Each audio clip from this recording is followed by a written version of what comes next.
Today's started off being very strange. I locked the camera somehow when I was doing a jump, and it just got trapped.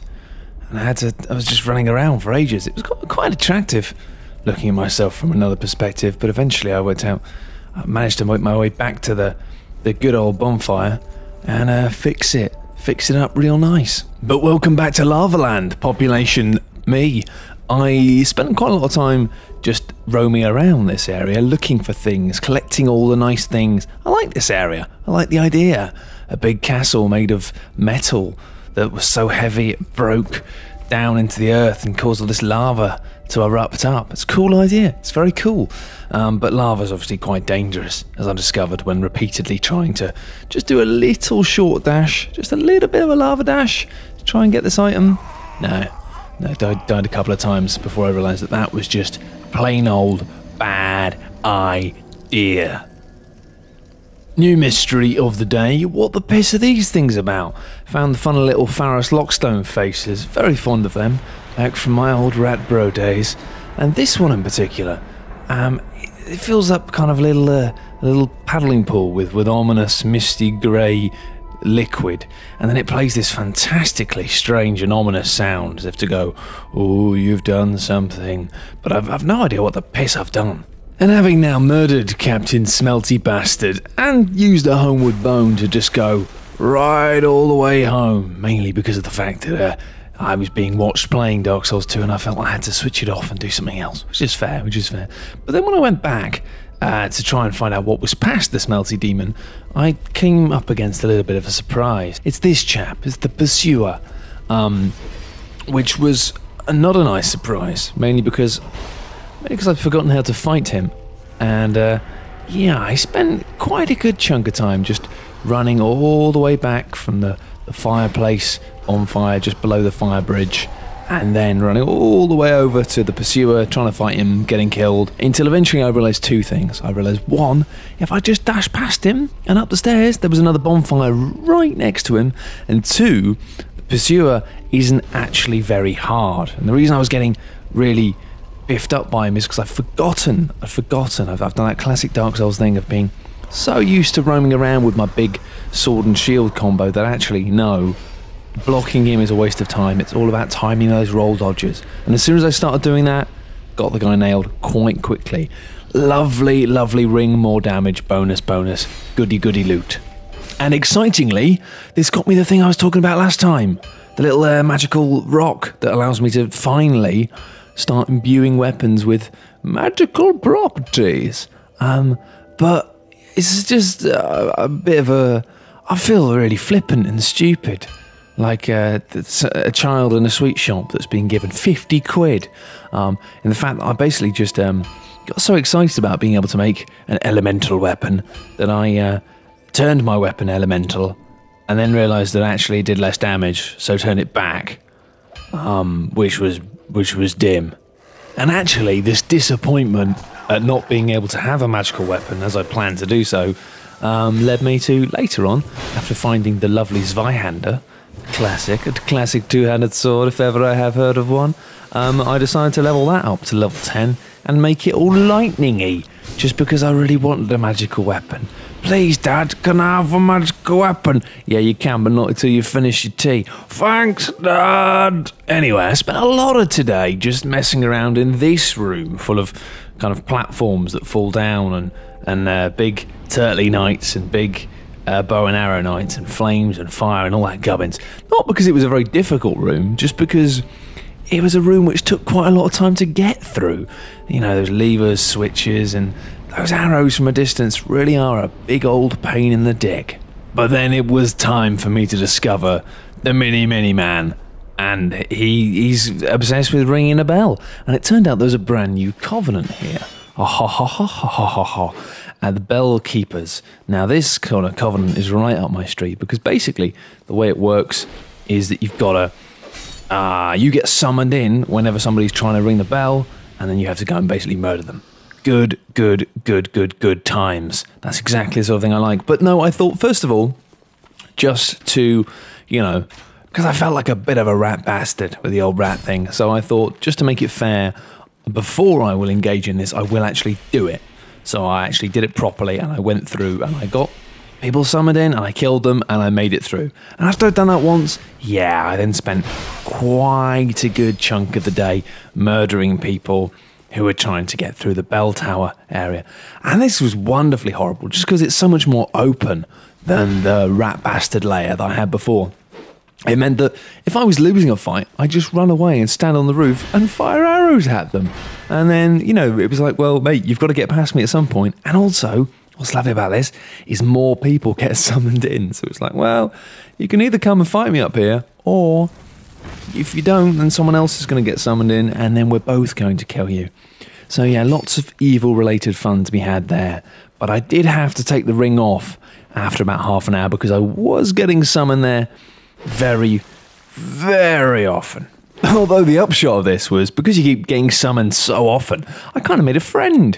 Yeah, it was great. Like, there was a period where for about 5 or 6 minutes, me and this other chap who had this very strange armour that gave him butterfly wings kept being summoned into to murder strangers. That was nice. I felt a degree of kinship with that chap. It was like, oh, hello, you again.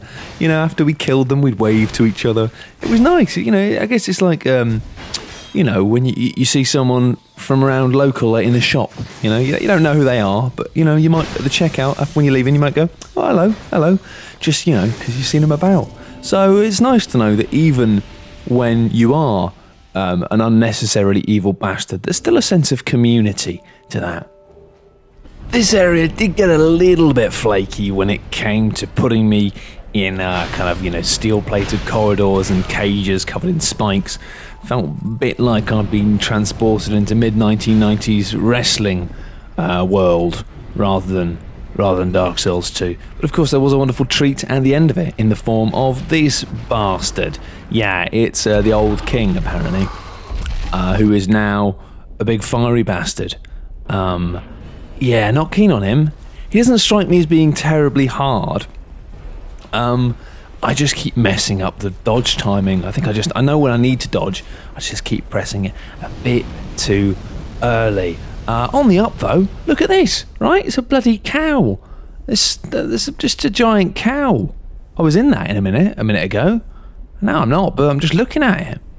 Anyway, I've had enough of this guy for one day, even though the damage I do to him with my +10 Zweihander of Lightning Might is quite impressive, but I'm still not summoning anyone. However, I do kind of feel like I've hit that point in Dark Souls 2 now where I've kind of got a bit too powerful, and I feel like it's not much of a challenge, or as much of a challenge as it should be, perhaps. But maybe that's just me being an arsehole. We'll find out tomorrow. Alright, so as predicted, the Iron King was a piece of piss, really. I was just getting my timings right. Once I got the roll time down, no worries. Although I've killed the bloody king now, ding dong, the king is dead, etc. That's not the phrase. Anyway, did that, and I thought, well, brilliant. Had a flashback. I thought I can go right back to that bonfire near the witch from the start of the game, and there was a door which says, "You must show the sign of the king." And I thought, well, I've killed the king now, right? So I went back. Yeah, easy. Still wouldn't open. I've killed the king. I've killed the bloody king. And then I thought, well, maybe I need to turn his soul into an item. So I went to the soul people. I went to both of them. I went to the bloody crow lady and to Mr. Strayed. He's a straight up nice guy. That's a crap joke. And no, I kind of thought, no, there's something about it felt wrong. After passing through the Shrine of Winter and up a bloody hill and through a cave, and God, that's a lot. I was expecting a bonfire halfway along the way for this, but no. Well, there might be one, but I couldn't bloody find it. And eventually I got to Dranglake Castle.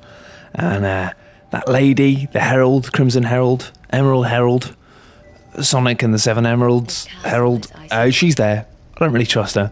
I don't trust her as far as I could throw her, but I can't throw her because it's not Dragon's Dogma. It's a video game reference for you. Yeah, it's a cool castle, this. Really cool castle. Obviously, I like the way there was a bit of puzzle to get into it. I had to, like, kill people near some golems or something. Interesting. And, yeah, it's alright. This feels the most Dark Soulsy place so far, actually, this castle. Lots of cool little bits.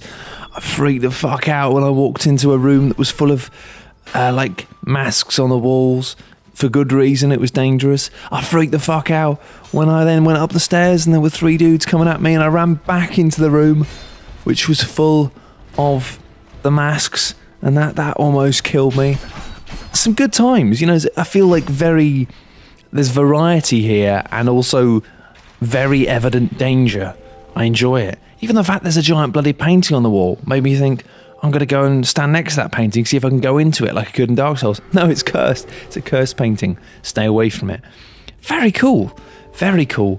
And also, it's kind of nice the way that this area in total, like, it's starting to give some context to all the other stragglers of enemies throughout the game. You know, you're seeing the Royal Swordsman, you're seeing the Sentinels. In the kind of way, it feels like it's tying it together in a way. It's like this is where all of the people came from, to a degree. But apart from that, I don't really know what's going on. I eventually got right to the top of this castle place, and there was a lady who's the Queen Nashamasharara, or whatever her name is, and she was like, just go and see King Vendrick. Cottoned on now, couldn't go through the king door earlier. It's because there's more than one bloody king. Nightmare. Anyway, she's like going, go see King Vendrick, and I'm like, well, I'm not going to be able to see King Vendrick because he's going to be a bloody boss. So I decided I'd run out of Estus flasks entirely, so I decided to go right back down again, back down to the bonfire, just play it safe. I thought, while I'm here, I might as well just try and unlock one more of these cool golem doors. We have to kill people near them, and unlocked one, killed the sentinel, and then fell down a hole and almost shat my pants because I fell down a hole into a cave without any Estus flasks. Turns out, nothing really dangerous down here. Another bonfire, which is remarkably close to the one upstairs, and some old bloke in a wheelchair banging on about how apparently I'm not evil enough, or I haven't embraced the dark or something. I'm going to presume that's some sort of wizardy nonsense and that he's not just being judgmental, because it'd be great if there was some sort of thing, if I could murder all the NPCs and he'd be like, oh mate, you is well evil, come and have a ride on my wheelchair. I've completely lost the plot. I think I'm going to clock off for the day, to be honest.